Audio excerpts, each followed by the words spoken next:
There are men you date for the thrill. There are men you date for the convenience.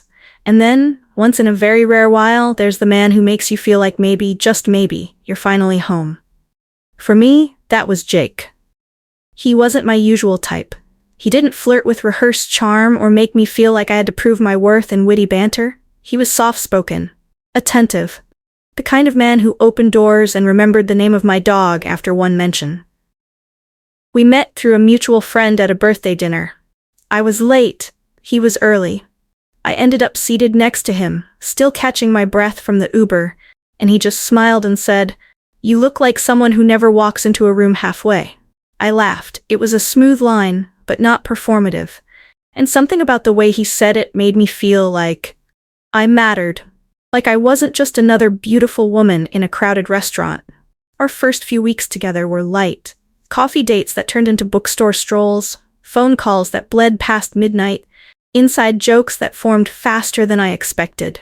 And the way he looked at me, like I was both an answer and a mystery he was glad to keep unfolding, it disarmed me.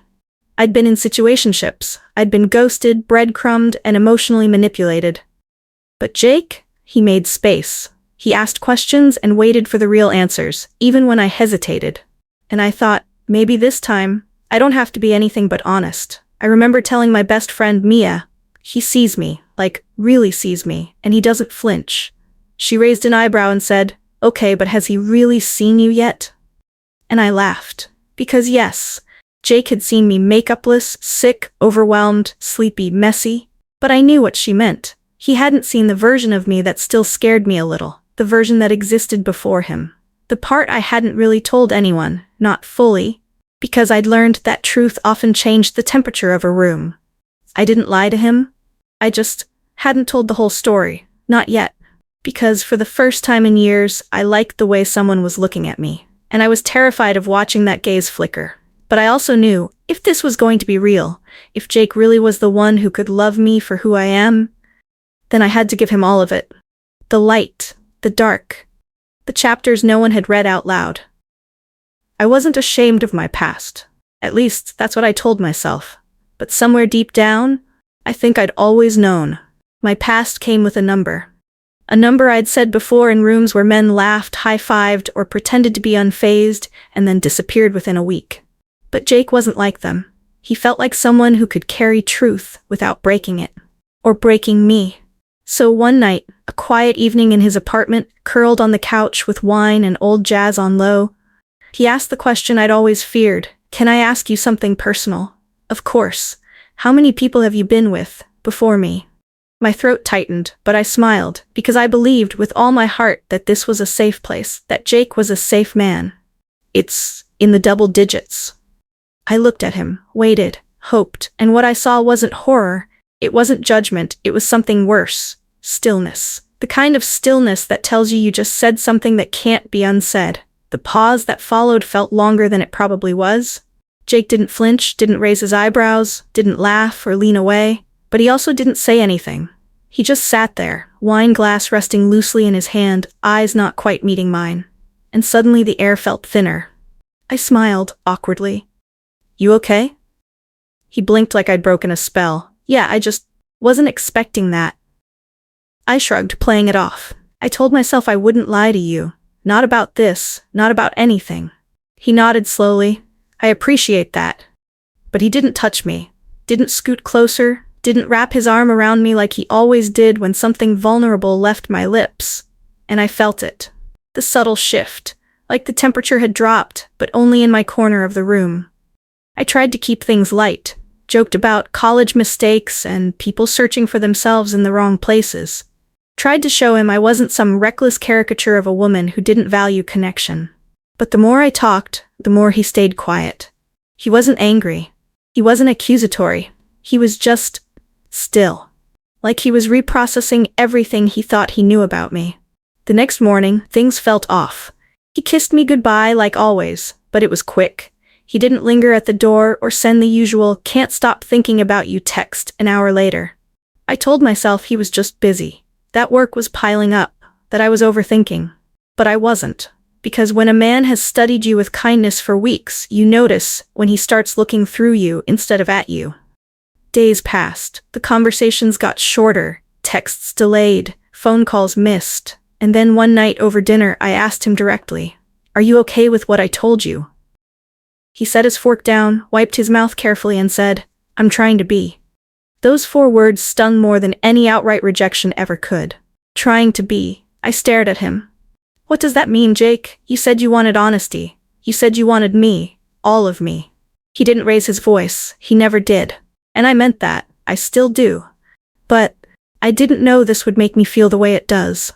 "So you're judging me?" "No," he said quickly. "It's not about judgment." He paused, as if choosing his words carefully. Too carefully. "It's about understanding who you were. And wondering if I can fit into that picture. Or if I'm just the guy who showed up after you figured things out." That was the first time I saw it clearly. He wasn't upset because I had a past. He was wrestling with whether that past left space for a man like him. The kind who loved slowly. The kind who needed meaning before touch. The kind who didn't want to wonder if he was just a new name in a long list. I didn't know what to say, because for the first time in a long time, I didn't want to defend myself. I wanted him to understand that yes, there had been many men, but none of them ever saw me the way he did. None of them made me want to be seen fully, without performance or apology. And maybe that made me naive. Maybe it made me selfish, but it was the truth. I reached across the table, took his hand gently. "I didn't tell you to scare you. I told you because I trust you. Because I thought you could hold it." He squeezed my fingers once, then let go. And I knew in my gut he wasn't sure he could. A week went by. Jake didn't disappear, not exactly. He still texted, still made plans, still showed up, physically, but emotionally, he was slipping away, slowly, almost respectfully, the kind of distance that doesn't scream, it whispers, and I heard it in every second of silence between us. He stopped making playful jokes, stopped reaching for my hand in public, stopped looking me in the eye when we said goodbye. I started keeping a tally, not of people I'd slept with, but of all the little things he stopped doing. It was worse than being ghosted. Because this was someone trying not to walk away, and failing. One night, I broke. We were supposed to meet for dinner. He canceled last minute, said work ran late. I knew that wasn't the full story, so I went to his apartment, unannounced. Unapologetic, afraid. He opened the door surprised but not annoyed. "Hey, we need to talk." He stepped aside, let me in. Didn't ask what was wrong. He already knew. I sat on his couch. Same spot where we had our first kiss. Same spot where I had once curled into his side and thought I could love him for real. Now I was perched at the edge, spine straight, heart thudding like it wanted to run. "Just tell me," I said. "Tell me what changed after that night." Jake didn't pretend. He didn't delay. He sat across from me, leaned forward, elbows on knees, hands clasped. The way men sit when they don't know how to soften what comes next. "It's not about the number." My stomach turned. "It's about what it means," he said. I stayed quiet.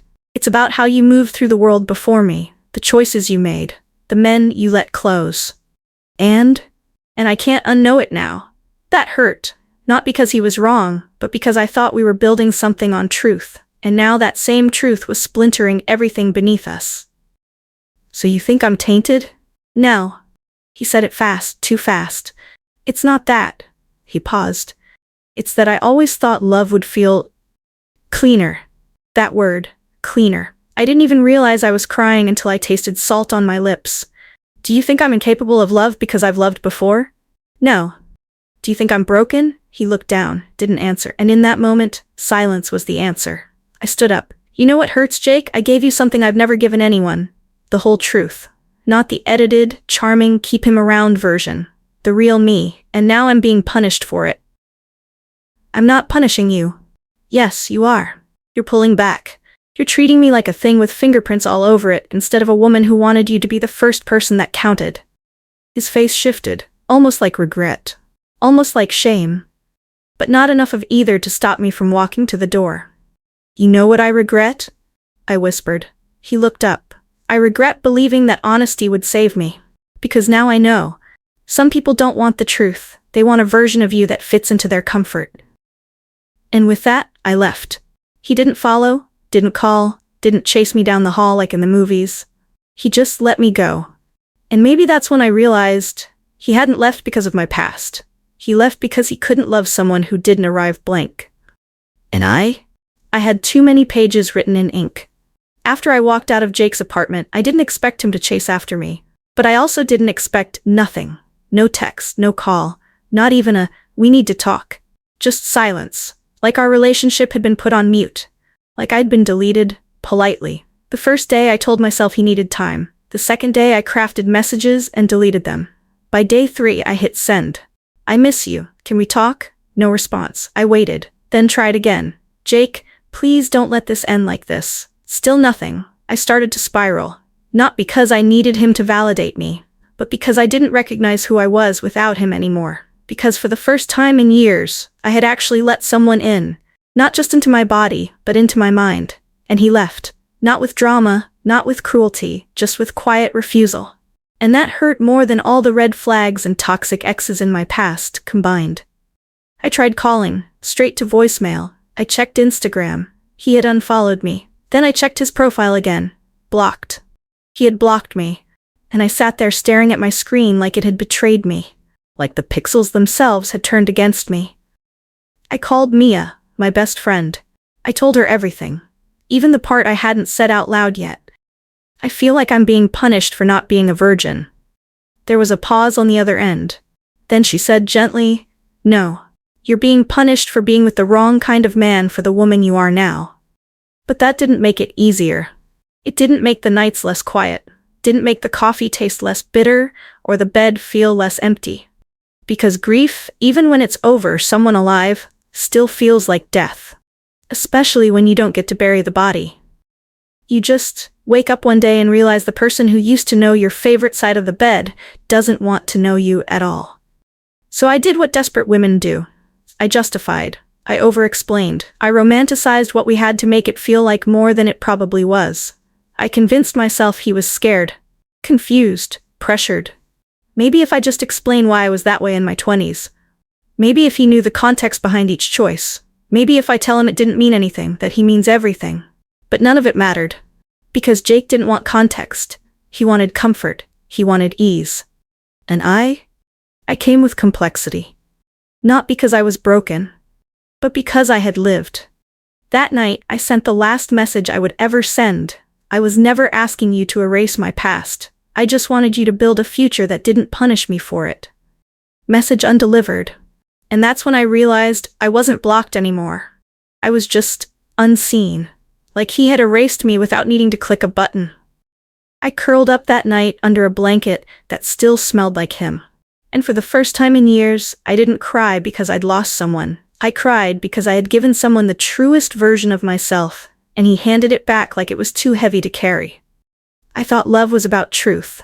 But now I knew, for some people love is only comfortable when it arrives with no history. And I was all history. There's a different kind of silence that happens when the noise inside you stops matching the world outside. When you're no longer angry, not hopeful, not bargaining, just quiet. That's where I was. I stopped reaching out, stopped replaying old messages, stopped watching his story from a burner account I swore I'd delete. Instead, I sat with myself, with the parts of me that had been so easy to ignore when someone else was in the room. I cleaned my apartment twice in one day, alphabetized my spice rack, reorganized my closet by emotional damage. It was pathetic, and funny, and sad. Mostly sad, because no matter how much I rearranged my life, there was still an absence I couldn't refold or pack away. His absence wasn't loud, it was surgical. Precise. He knew exactly how to exit without leaving fingerprints. My therapist asked me what I was grieving. "Kim," she offered. "The relationship?" I shook my head. "I'm grieving the idea that honesty would be enough." Because I really believed it. I thought that if I finally stopped filtering myself, if I stopped rounding off my sharp edges, hiding my past, editing my history, then someone would finally see me and stay. But Jake saw me. And he left. And now I was left asking the most dangerous question of all. Is there something wrong with me? I began to interrogate everything. The way I dressed, the way I spoke. Every past choice I'd once defended proudly as freedom now felt like evidence in a case I was losing. And I hated myself for it, for letting a man's departure rewrite the story I'd worked so hard to reclaim, for wondering if I had given too much of myself away too easily, for entertaining the thought that maybe my past did make me unlovable. I sat on the floor one night, back against the couch, wine in hand, and whispered into the dark. What part of me is worth saving? I didn't have an answer. Only more questions. Because the truth? I wasn't just mourning Jake. I was mourning the girl who thought she'd finally found someone who wouldn't flinch at the truth. I scrolled through old photos, smiles, trips, dinners, the brunch we had after our first fight, when he brought me sunflowers because I said roses felt cliché. The night he held my hand in the Uber and said, "I like that you're not scared of who you've been." Liar. But maybe he wasn't lying then. Maybe he wanted to believe it as much as I did. Maybe neither of us knew what the truth would cost until we had to hold it in our hands. I kept thinking of something he said once, way before things got complicated. I don't want a perfect partner. I want someone who's done the work. And I had. Or at least I thought I had. But what I didn't realize until now was that the work doesn't end when someone else enters the picture. That's when it really begins. Because healing isn't a solo performance. It's about staying steady when someone else's discomfort threatens to unravel all your peace. And I hadn't learned that yet. I still don't know if I ever will. But I know this. I'm not ashamed of the life I've lived. Not anymore. Because every person I gave a piece of myself to taught me something. About joy, about desire, about boundaries, about absence. And most of all, about who I am when the room finally empties. Maybe Jake couldn't love all of me. But maybe, just maybe, I still can. I didn't write to Jake, I wrote to myself, late at night, alone, with a half-burned candle and no music playing, just the sound of a pen finally dragging the truth onto paper. I didn't write an apology, I wrote an understanding. Because that's what I'd been missing all along. Not closure from him, not comfort from friends, not permission to feel sad. I needed me. The part of me that had been waiting all this time to say, "You didn't ruin everything. You just trusted too early and with the wrong person." But that doesn't make you unworthy. That makes you real. Here's what I wrote that night. Ashley, you gave him the truth because you believed truth was beautiful. Keep believing that. Your past doesn't need a defense lawyer. It needs a witness. Someone willing to say, yes, this happened. And it made me. The love you deserve won't flinch at your numbers. It will ask for your stories. It will read all your chapters, slowly, with patience, without skipping the messy ones. And when it finds your softest part, the place where guilt still breathes, it will hold it like something sacred, not shameful. Jake wasn't ready for that. That doesn't mean no one ever will. So don't rewrite your history to make yourself easier to love. Rewrite your story to remember how far you've come to finally love yourself. And next time, love won't feel like a test you have to pass to be chosen. It'll feel like peace. And you'll know. Because you've earned it. You. I folded the letter and slipped it into a notebook. Not to send, not to reread, just to know it's there. A truth I don't have to fear anymore. These days I walk a little differently. Not because I'm healed, not because I found someone new, not because I've figured it all out, but because I'm not hiding anymore. I've stopped curating my stories to make them palatable. I've stopped downplaying my past to make men feel comfortable. I've stopped apologizing for chapters that taught me how to survive. Do I still think about him?